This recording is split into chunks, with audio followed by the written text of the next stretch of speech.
What's up, beautiful people? Welcome to my channel, The Culturally Responsive Lab, where I share my thoughts on stories and experiences that honor the culture and our humanity. I am coming at you with a review for Peacock's Bel-Air Season 2, Episode 2. Let's get into it. All right, y'all. So we open the scene back at Drama Bel-Air, and we are on the court with Will, who is having a very frustrated experience on the court. And Aunt Viv and Uncle Phil pick up on this frustration. Will is off his game, and Uncle Phil is wondering aloud, what is going on? And Aunt Viv tells him, you know who could tell you? The man across the way who you have been ignoring and who you have fired. And the camera pans over and we see 007 Uncle, his name is not Uncle Jeffrey, but we see Jeffrey. And, Uncle Phil is still in his feelings about the situation between himself, 007 Jeffrey, and Will. And Aunt Viv is over the situation. Look, sir, pick up your feelings, talk to your homie so that we can getting back to what we getting back to. And Uncle Phil promises to talk to Jeffrey, just not right now, to which Aunt Viv rolls them eyes because, baby, we all over it. Let Jeffrey come home. Will is home and safe. Let Jeffrey come back. The coach directs Will to pass the ball to Kirk. And from my observation, Kirk is on that team most likely because, his family has money and influence and he was able to buy his appointment onto the team. Maybe that's not fair to say so early in this season, but just from the game we're seeing from Kirk, he ain't got it, okay? And we do not rest the game point on someone who misses shots, which is ultimately what happened. Much to the frustration of the crowd, the frustration of Will, the frustration of the team, and who?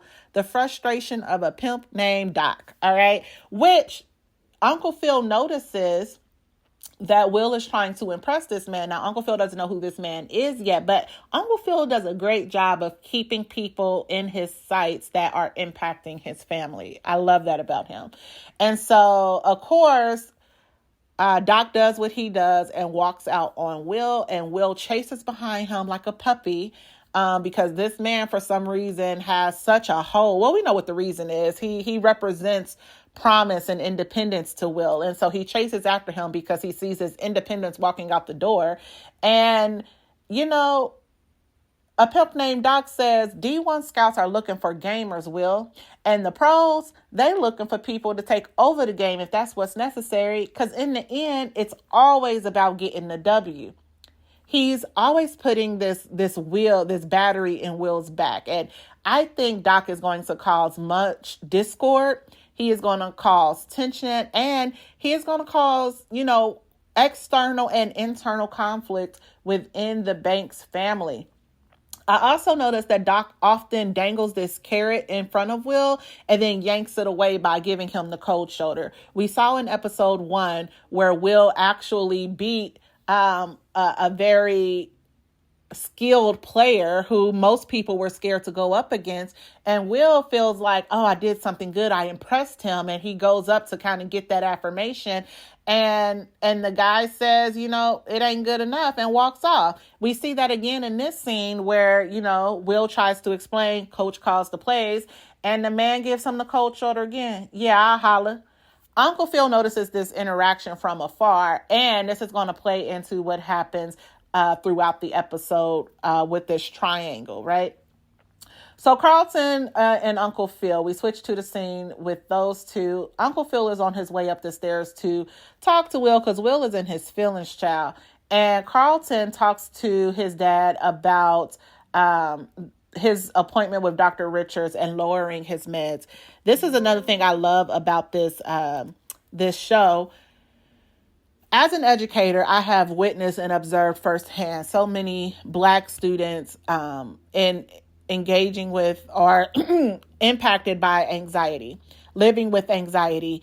And oftentimes, especially for Black students, they are expected to be resilient and just push through. Ain't nothing wrong with you. You all right. You know what I mean? And it is so refreshing to see this Black family on screen having open conversations about anxiety, being proactive. And I love that the bank's parents provide such a safe space for their children to come to them and advocate for themselves and present themselves and what they want.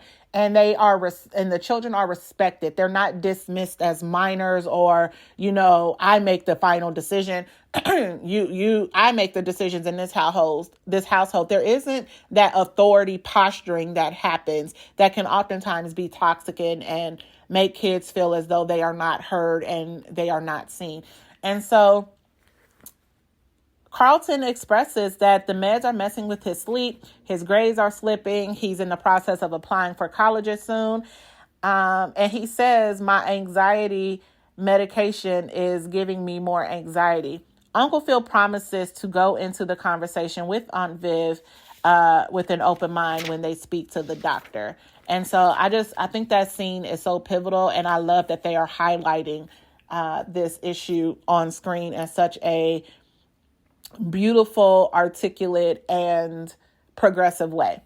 So Uncle Phil enters Will's room and Will is moping. Now, Uncle Phil empathizes with Will about losing the game, but he challenges him and tells him, you sound kind of arrogant when you talk like that. Because Will expresses that he is used to being the go-to in Philly when the game is on the line. Will says, when I do me, we win every time, okay? Uncle Phil asks if the new friction between him and his coach has anything to do with the man at the game, who we know is Doc. I love that Uncle Phil does not just preach at Will, but he actually asks him meaningful questions to get him to reflect, right?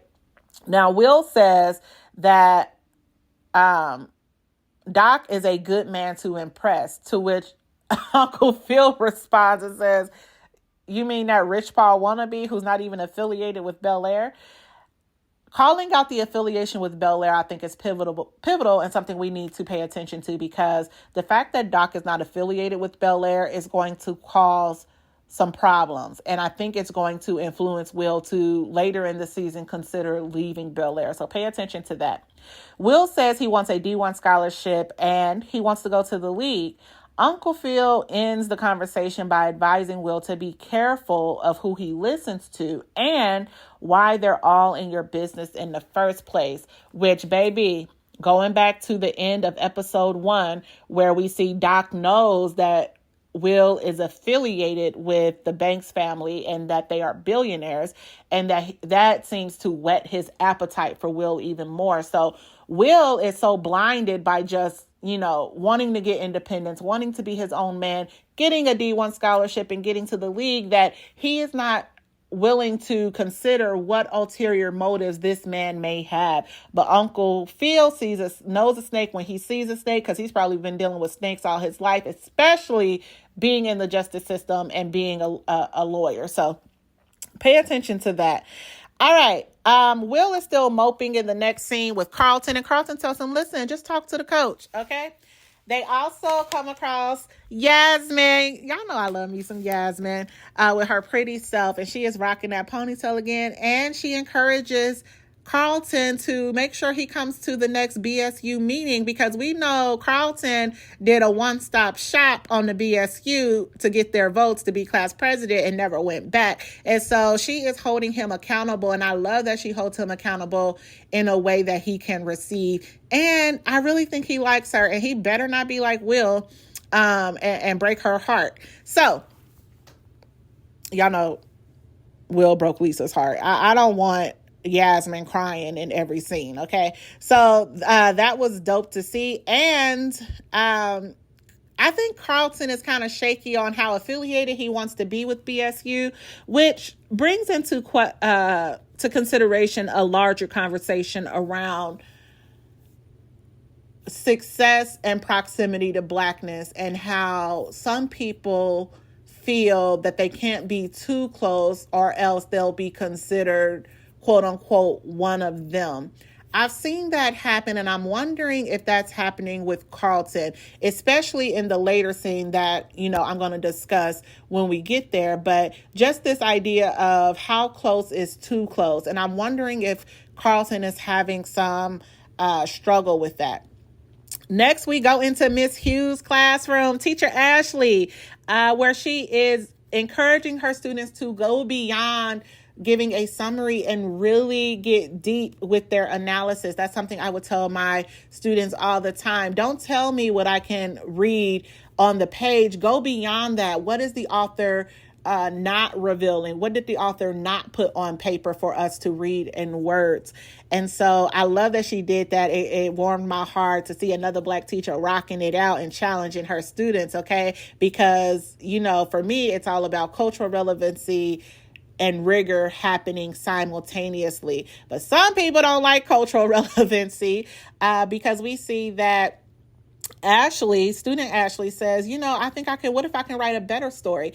And Teacher Ashley does not put any constraints on her imagination or on her abilities. She tells her, go for it. Let me see you do it. And I don't think homegirl in the back, Olivia, we know her name now. Olivia, she doesn't like the closeness between Ashley and not Viv. She doesn't like the closeness between Ashley and Miss Hughes, which is a larger conversation around how when Black people are centered, Black people, their experiences, their desires, their talents, and their intellect, when that is being centered, it is a threat to the larger group, right? To the majority group, it seems.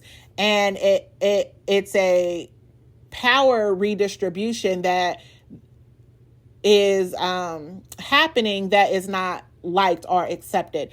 And so Student Ashley goes up to Teacher Ashley and says, hey, I finished that book that you gave me. I'm ready for something along the same lines. And we see Olivia lurking in the doorway watching this interaction. Now, I think Olivia is representative of and symbolic of the white gaze, because what becomes clear is that Black people, this situation shows that Black people are under constant surveillance. Every action is being policed. Every exchange is being policed. And if it is an action or an exchange that is threatening the order and the system that is designed to affirm and empower a certain group of people, then there's a reporting that has to happen and swift consequences, which we see ultimately unfolds. I also want to point out that while this policing and white gaze is in place, I don't think anything is coincidental. There is an American flag by the fire alarm sign. And I think that when we have this conversation around critical race theory in schools, which there's such a huge misunderstanding of that, but when we have that conversation, oftentimes the majority group feels as though the very fabric of their institution that holds them in place and centers them is under fire. And so isn't that cool how that happened? I mean, I don't think I'm putting 100 on 10. I really do think placing that American flag next to the fire alarm, because Olivia is the one who sounds the alarm on what is happening in that classroom, right? And she sounds that alarm because she feels that the very fabric of the institution she has come up in and has been raised in and that has affirmed her and centered her experiences, she feels that that is under fire simply because Ms. Hughes dares to affirm Ashley, center Ashley's experiences, be responsive to Ashley's needs, and detract from a curriculum that does not center all students, that is not inclusive. And so I just think they did that so brilliantly well. I think the actress who plays Olivia does a great job of emoting and personifying what that white gaze is, what it does, what it feels. She feels very much decentered, She feels very much like there is a threat to her status. There's a threat to her merit, and she can't have that. She can't deal with it. And so moving on, I just had to really go deep on that symbolism that's happening in the scene, because I don't watch just to watch for dialogue and basic components. I really love to delve deep. Teacher Ashley hands student Ashley a book called I'm Still Here, Black Dignity in a World Made for Whiteness by Austin Channing Brown. And I got to get that book because apparently if Miss Hughes say, Ashley, read this next, I need to be reading it too. And I think it's, again, purposeful that they handed Ashley this book because they are at Bel-Air. And oftentimes classrooms are a microcosm of what the outer world and outer society is. And so there are very few Black students at Bel-Air. And so to hand her a book that says, I'm Still Here, Black Dignity in a World Made for Whiteness, Bel-Air is made for its white students. It caters to its white students and their affirmation and their comfort.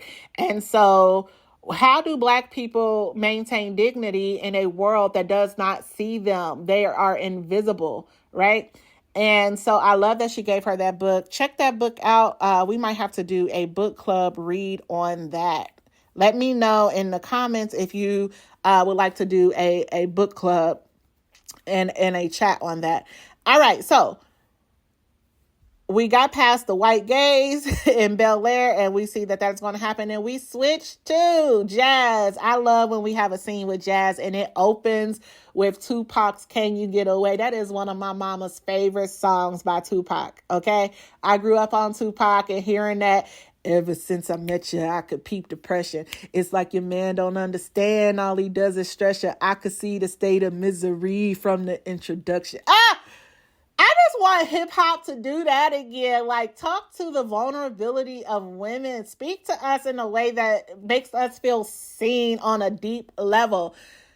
I know they're probably doing that, but I'm talking about like mainstream hip hop and rap. And, you know, we got Wale for some of that, but I don't know. That just warmed my heart to hear Tupac. And I love that they are really highlighting West Coast legends. You know, we started episode 1 with Nipsey and now we got Tupac. But here comes Hillary rocking this green, baby.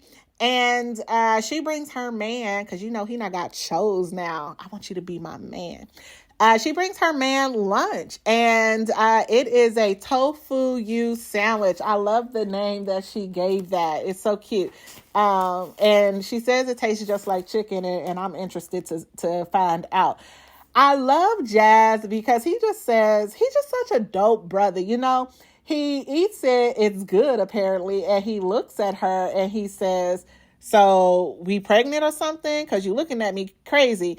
And I love that he says we pregnant, you know? Because oftentimes with women, it's like, you pregnant or something? Or are you having a baby? And there's a distance to that. I love that it was inclusive and he said, we pregnant or something? Fellas, you know, when you're having a baby with a woman, you're both pregnant. All right. So Hillary asked to borrow the Impala, to which Jazz laughs right in her face and says, absolutely not. Ain't no way I'm going to trade in my mint condition 6'4" Impala for an almost chicken sandwich. The fact that he said an almost chicken sandwich. Now, Hillary promises to be careful and says she needs it for the coming out video of the rebrand house, and she would look so cute behind the wheel. Y'all know that Jazz is head over heels for Hillary, and he can't say no to her, so he begrudgingly gives her the keys. And, you know, he just asks her, you know, be careful and have her back tonight, okay? Now we move on to Carlton and Lisa, and we have y'all figured out her name. It's Lisa. I was calling baby girl Monica last episode, but it is Lisa, and baby is on camera and she does not have the mopey eyes, the mopey disposition. She is excited about something. She's excited about her future. I just love this for her. Can we get more scenes like this and her not longing after Will and wondering what's going on with Will? All right. So, we open the scene with those two, and Carlton is over here pulling perfect scores in calculus. Okay, shout out to Carlton because calculus almost killed me in high school. And Ashley encourages Carlton to go for the Founders Award. Now, apparently, it's the closest thing to a guaranteed ticket to the Ivy Leagues. by the way, I think student Ashley, I think she's going to attend a HBCU like her parents. I'm really thinking she's going to go to Harvard. I don't think she's obsessed with the Ivy Leagues and the way her brother is. But Carlton explains to Lisa that he would have to get nominated and get votes from the faculty, staff, and alumni. Now, y'all keep this in mind as we talk about that Black Student Union meeting and that teacher in the Black Student Union. So Carlton points out that there's a reason a Black student has never won. It's given Oscars. And so Lisa encourages Carlton to stay involved with BSU. And, even when Carlton says, well, why don't you go for it? Lisa lets him know, baby, I'm going to be a fourth generation at Howard. And Carlton wants to start a new legacy by going to Princeton. And so I love that there's a similarity between Carlton and Will, in that Will wants to be his own man and make his own way. And so does Carlton, right? Now, we get to Will and the coach. And Will gets up on his soapbox and he says, listen, in Philly, when one of us were off our games, we let the other one know. And we didn't cry about it. We just figured it out. We are close. And he believes he's giving them an empowering speech, but he really offended a lot of his teammates. Will is saying they got to step it up if they want to make it to the playoffs and, man up and do what it takes to win. Who that sound like? Y'all hear Doc in that speech? Doc is putting a battery in Will's back. Now, Kirk, homie who missed the shot, he says he don't care what they did in Philly. The team is not his homies from the hood. And I feel like that is a perfect example of othering, because othering is the opposite of inclusion. And he, in that moment, lets Will know, you are not one of us and we are not you. You are different than us. He's pointing out the difference. You are different than us. You come from a different background. You are in a space that is not like where you come from.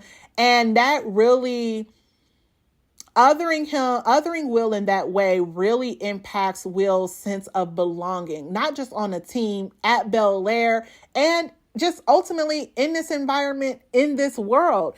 And I thought, they did such a good job of acting out what it looks like to other someone. And then Kirk starts to, feel himself missing shots and feeling himself. And he says, if you're going to be on our team, you need to watch your mouth. And I feel like that is Kirk using his whiteness to assert dominance and authority. And Will says maybe he is on the wrong team and walks out, baby. Good luck winning without me, because, Will think he is it. And, compared to a lot of the players on the team, he kind of is.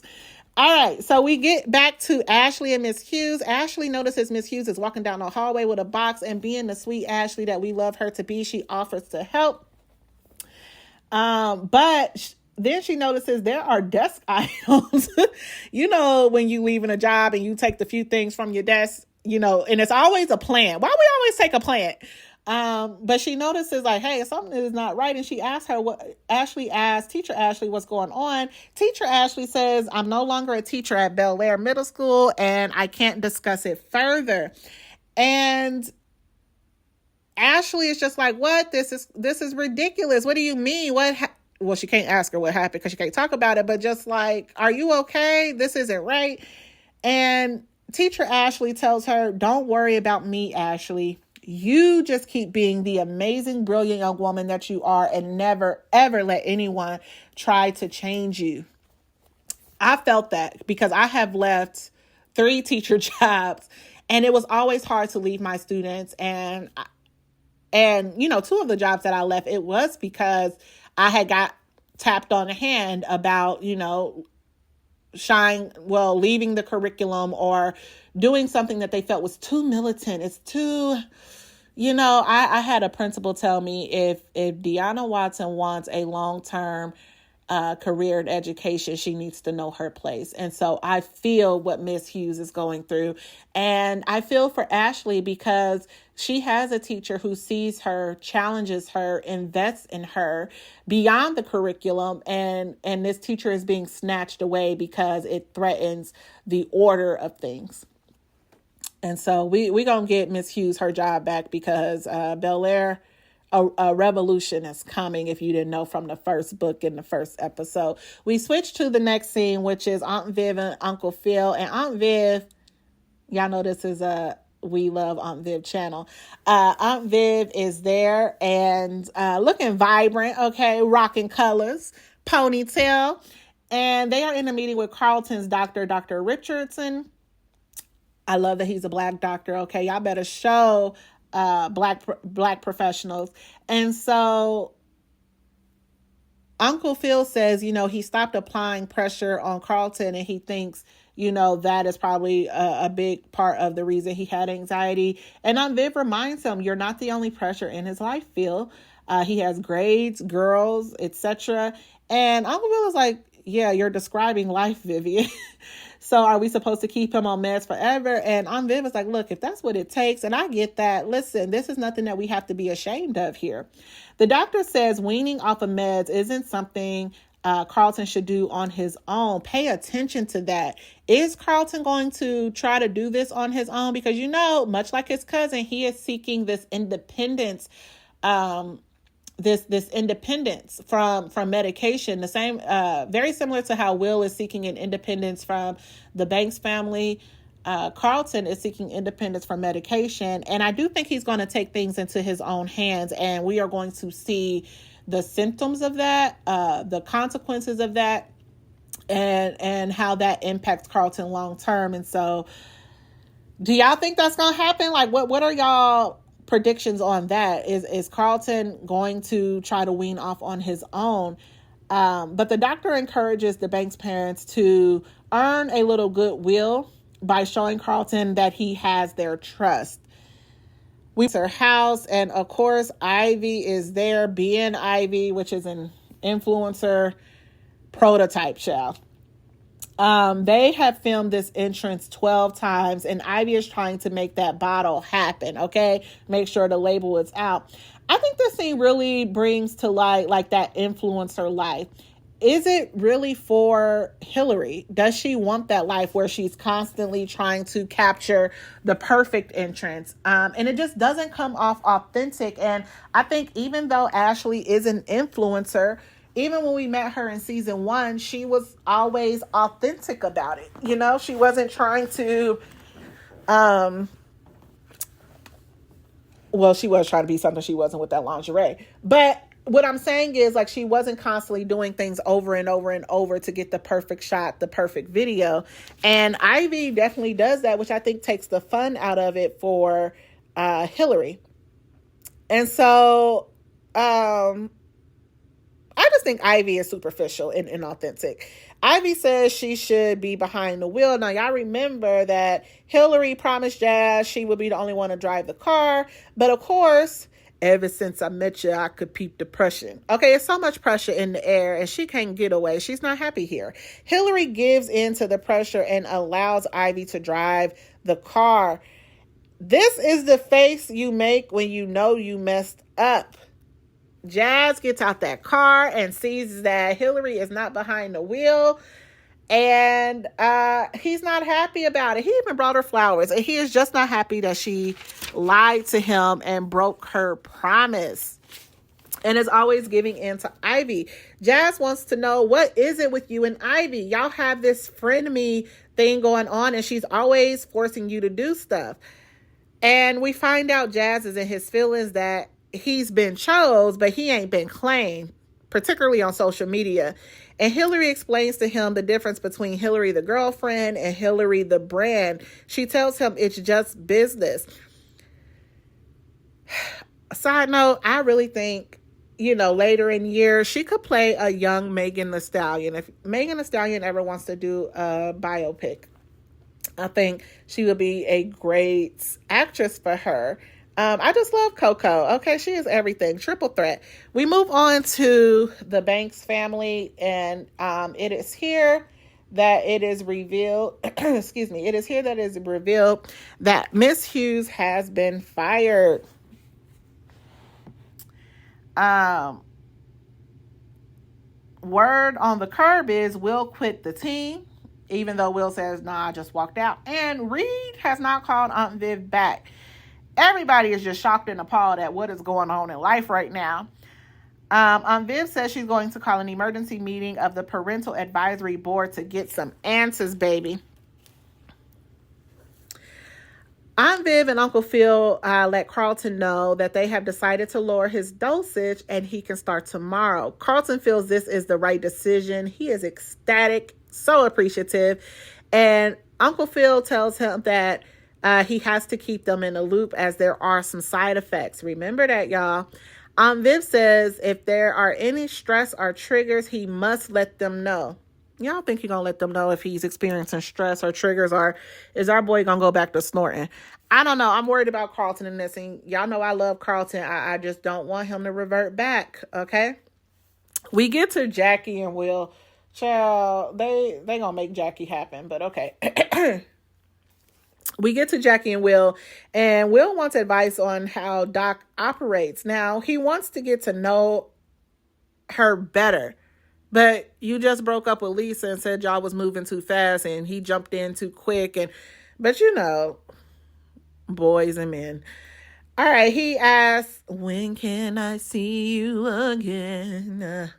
And she tells him to meet her at an after-hour spot in Inglewood. To which he responds, I'll meet you anytime, anywhere. You know, they got all the 90s songs going on here. Anytime, any place, anywhere. All right, Aunt Viv is in the parent meeting. The administration has had to talk to Ms. Hughes several times about teaching outside the approved curriculum, that they have a system in place that she willfully ignored. I have willfully ignored plenty of systems. Okay, that's how you dismantle and disrupt racism, okay, and oppression. And I love that it was a brother who had Aunt Viv's back, because sometimes I've been in meetings where I'm the black woman, I'm speaking, and I'm waiting for someone to have my back on it, and it's crickets in here, okay?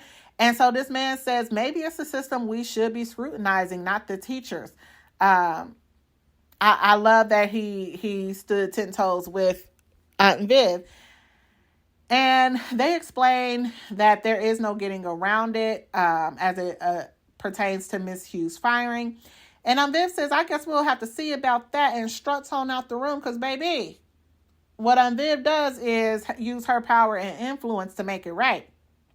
And I feel like they know Aunt Viv don't play. I also feel like the white woman in the center is Olivia's mama, okay? And I feel like she's the one who brought about the firing. So we move on to Uncle Phil and Jeffrey. And Jeffrey wastes no time telling Uncle Phil, listen, last time we spoke, you didn't seem to have too much to say to me. And Uncle Phil says,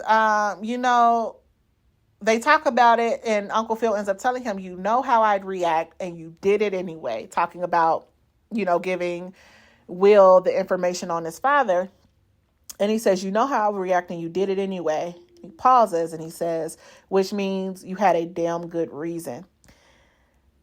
We finally know that Jeffrey's son's name is Frederick, and there's a seriousness and darkness there when they talk about this son. Like, what happened? Did somebody die? Was somebody murdered? Or was there a law broken? There's just so much secrecy, and it's a dark secrecy,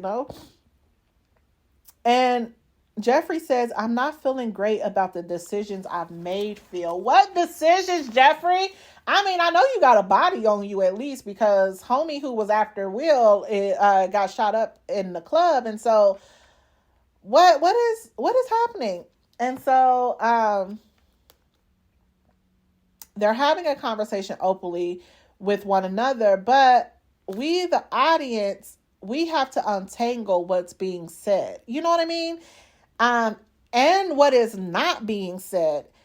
Jeffrey says, he's my son, to which Uncle Phil replies, but you know why you can't see him. Why can't he see him? They're having this conversation and this exchange, and they both know what the other is talking about, but the audience is watching them have this open conversation, and we do not know what they're talking about. We're trying to piece together clues, and put together the pieces of a puzzle to get the full picture. And baby, I don't have the full picture. What do y'all think happened with his son? Do y'all think that, why can't Jeffrey see him? And where's the son's mother? Like, what is happening here? And then also, Jeffrey has an accent. And so it's like, he's not from LA. I don't know. Like, are we not going to get this season? Are y'all going to wait until like next season? I feel like we're going to be picking up pieces to this puzzle all throughout the season. So Jeffrey understands the arrangement. They called it an arrangement. That's another thing. Jeffrey understands the arrangement he made. And he says he gets it mentally, but not emotionally or spiritually. You know, he points to his head and then he points to his heart. And, you know, Uncle Phil does do this charming thing where he says, your family. And Jeffrey ain't trying to hear that. Jeffrey, what zodiac sign is Jeffrey? The zodiac sign that does not forget, okay? Because Jeffrey says, you made it very clear. I ain't family. I just work for you. And Uncle Phil apologizes and owns it. He says, I was disrespectful. I was out of line, and I will never let that happen again. I just feel like Uncle Phil needs to give lessons on apologizing. Like, this is an apology. He does not apologize and says, I'm sorry, but he just owns it. I love that in him. And he says, I love you, bro. We all do. Come back home and let us show you how much. Now, as much as we love Jeffrey, I think something has switched because Jeffrey looks dead behind the eyes. Like he's not all back. He's not the same Jeffrey from season 1. I don't know if things can go back to how they were, but Jeffrey now kind of has this dark aura.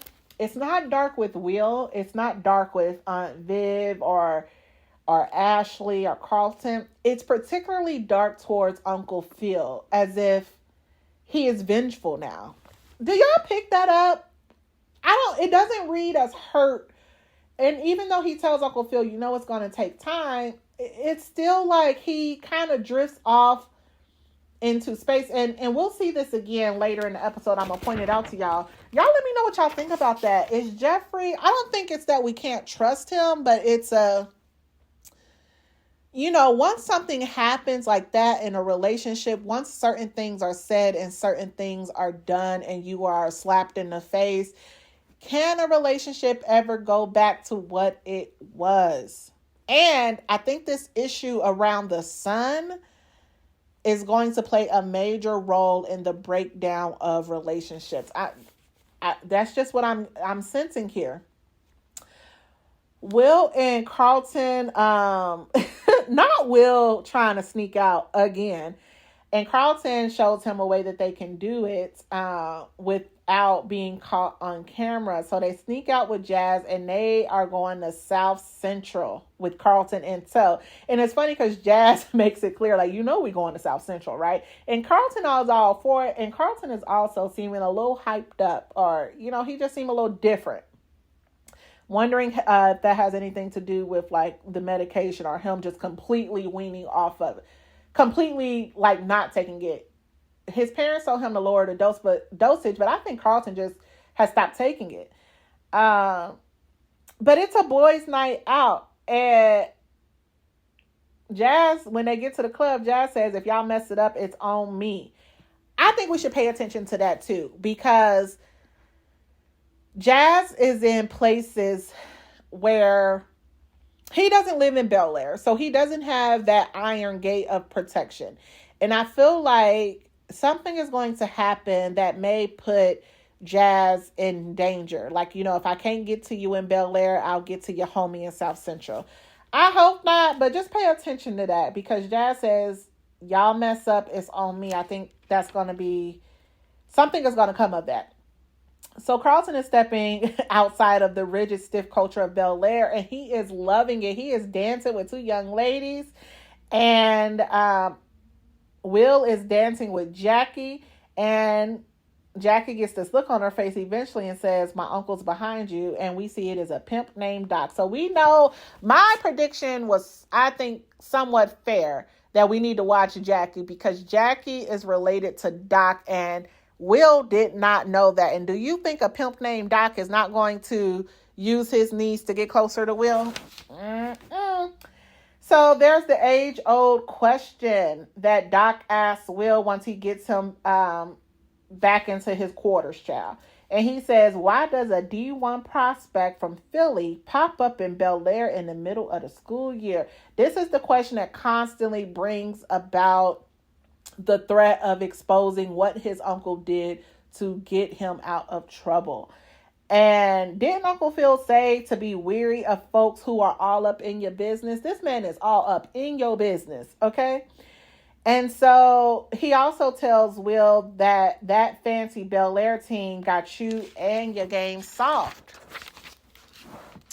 Doc suggests Will play for Bel-Air and his team. And he says there's ways to make it work. Of course, Will hears that and he sees the carrot dangling again. And Will says, give me the time, place, and I'm there. To which, again, he gives Will this cold shoulder. This is his game. He brings Will in just enough, and then he puts up that wall and plays in his face and disses him. As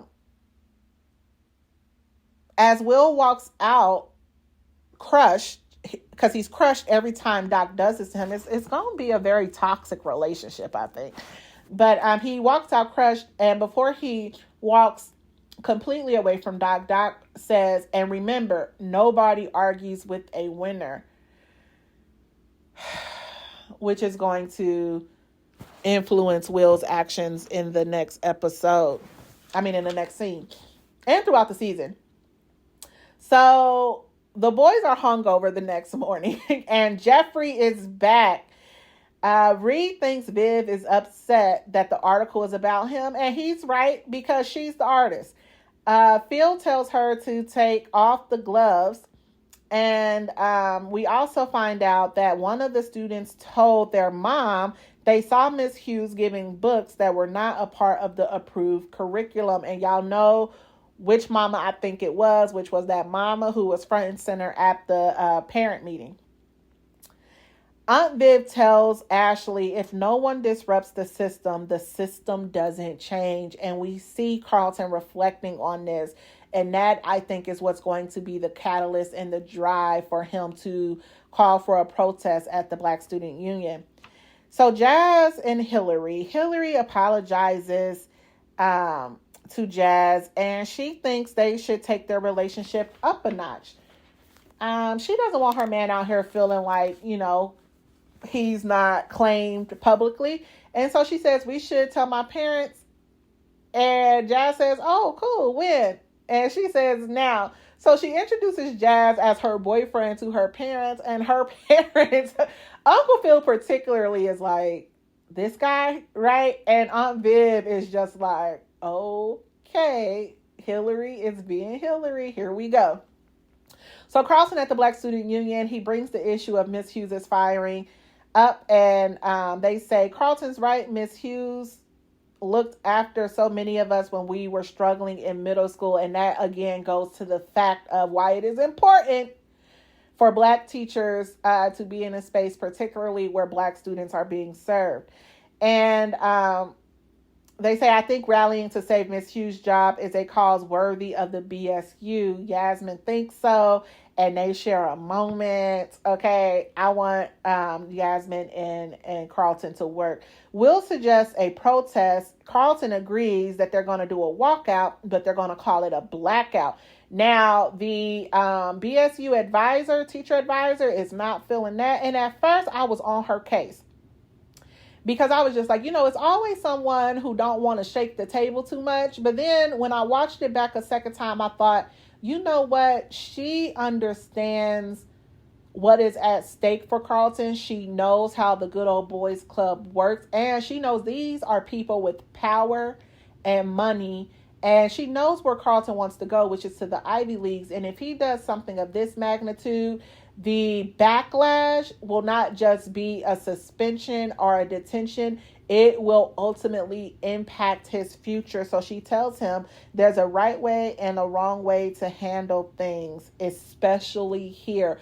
So she is giving him a warning of, if you go through with this, know that your reputation will be tied to it. And she's telling him they're going to come for your head. So just keep that in mind. Okay, you saw what they did to Miss Hughes. What you think they're going to do to you? Now, Viv goes to meet with Reed to give him a piece of her mind, and Reed has canceled their meeting because he has an art emergency, and we gonna call him a pimp named Reed because he operates very similar to a pimp named Doc. Viv tells his secretary, you just let him know that I have an art emergency as well, and she will no longer be needing his services, child. All right, Viv, reclaim your power.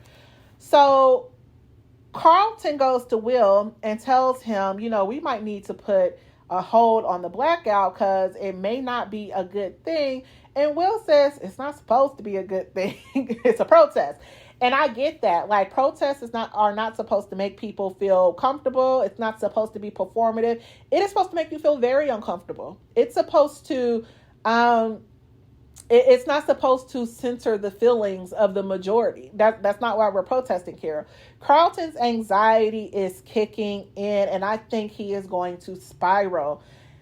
But I love that Will tells him, I'm going to be with you every step of the way. West Philly Will is back, and I think that means so much. Like, he's back on the court, but he's also back in terms of doing things from his soul and not...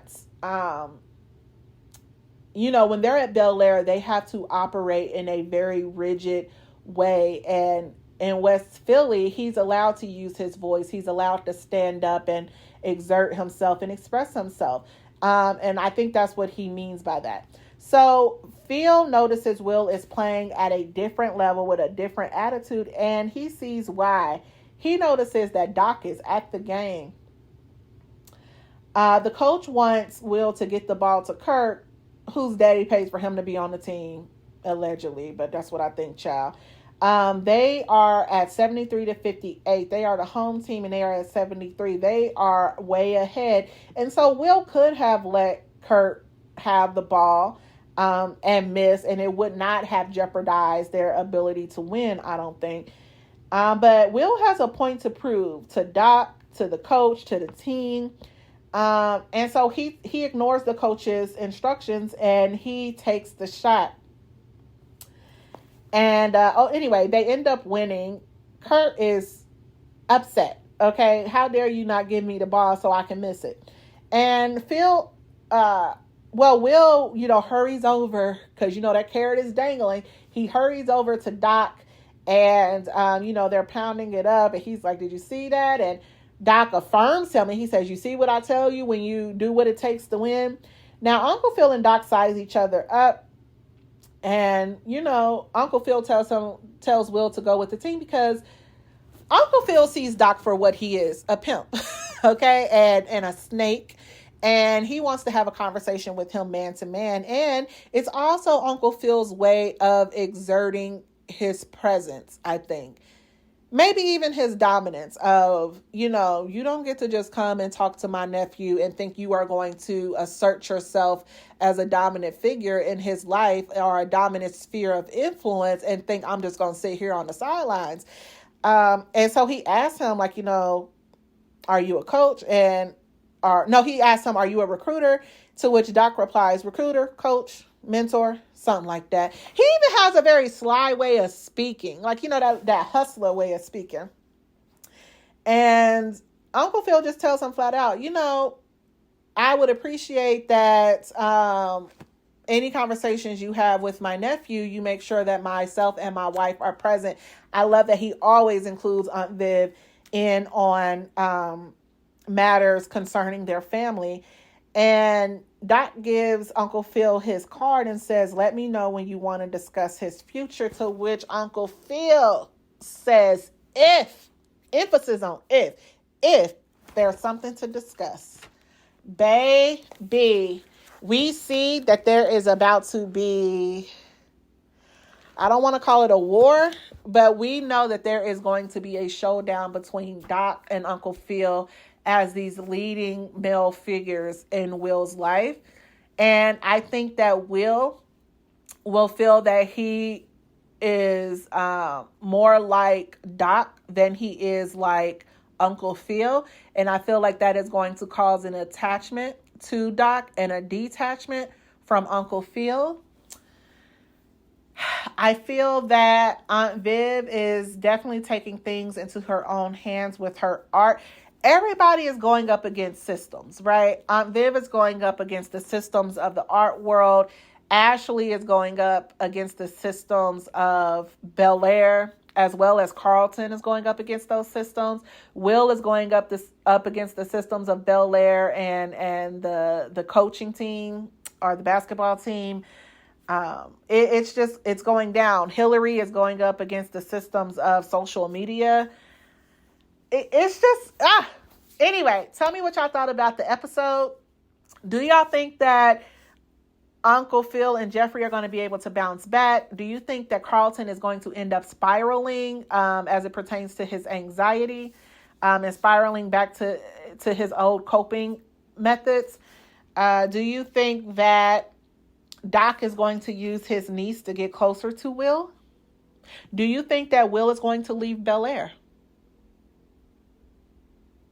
These are questions. And also let me know if y'all want to start that book club because, the books that are being introduced here, I think are worthy books for us to consider as we talk about culturally responsive art, movies, work, classroom, structures. Just let me know what y'all think. All right. And I'll check y'all on the next review for episode 3.